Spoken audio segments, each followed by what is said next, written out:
早晨啊，各位啊，早晨，好耐冇見。係嗱睇到喎嚇，咁但係咩事咧？又係好藥講用啦。嗱，好耐冇見，2026年啦，我哋已經進入第一個月啦，1月啦。咁究竟即係發生咩事咧？或者我哋又回顧下2025年嘅時候，又有啲咩事咧？嗱，當其時好似某位藥劑師咧，就喺 Pharmacy Conference 就問咦，其實我哋中國有好多 PD-1 嘅喎，咁但係好似喺香港嗰陣時咧，就一隻都冇。咁究竟而家會點咧？究竟我哋有冇錢買咧？或者我哋點樣可以負擔呢一類嘅 PD-1 由我哋自己國家進入香港？好啦。Ben 呢度點啊？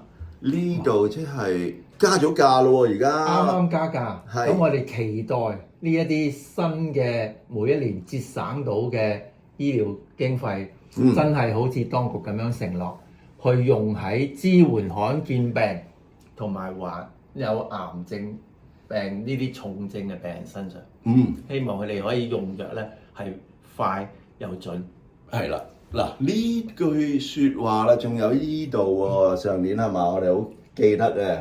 係啊，係嘛？聽落去都好窩心係嘛？係啊，局長咧係有承諾就係話應該大病不致貧，咁我哋都希望真係能夠做得到。嗱，咁跟住應該仲有一啲新嘅發展喎，Ben。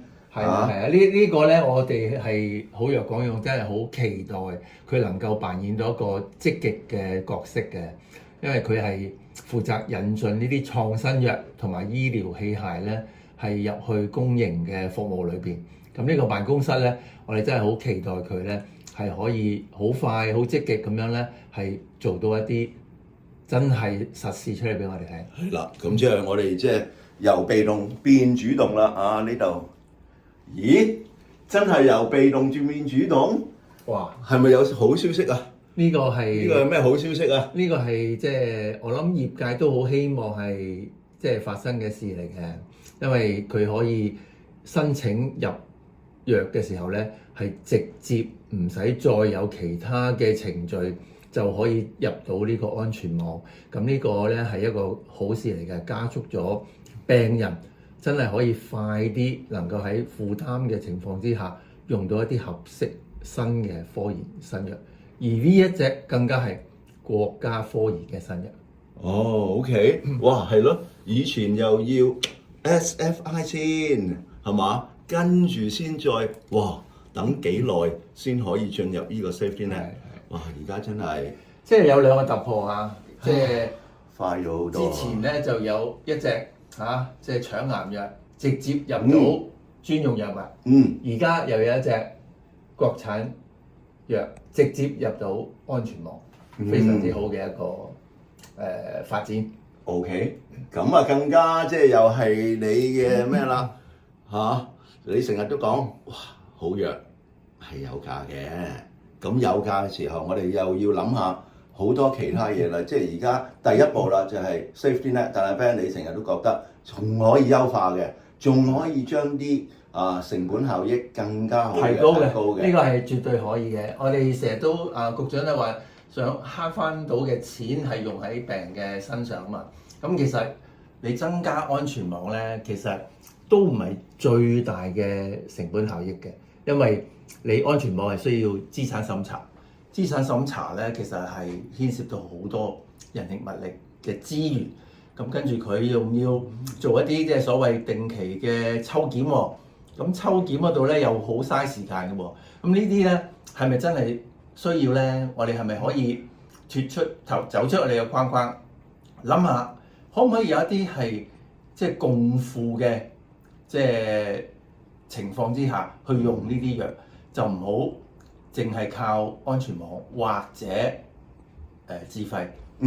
我相信咧香港嘅中產好多咧都其實咧都願意付出嘅，係嘛？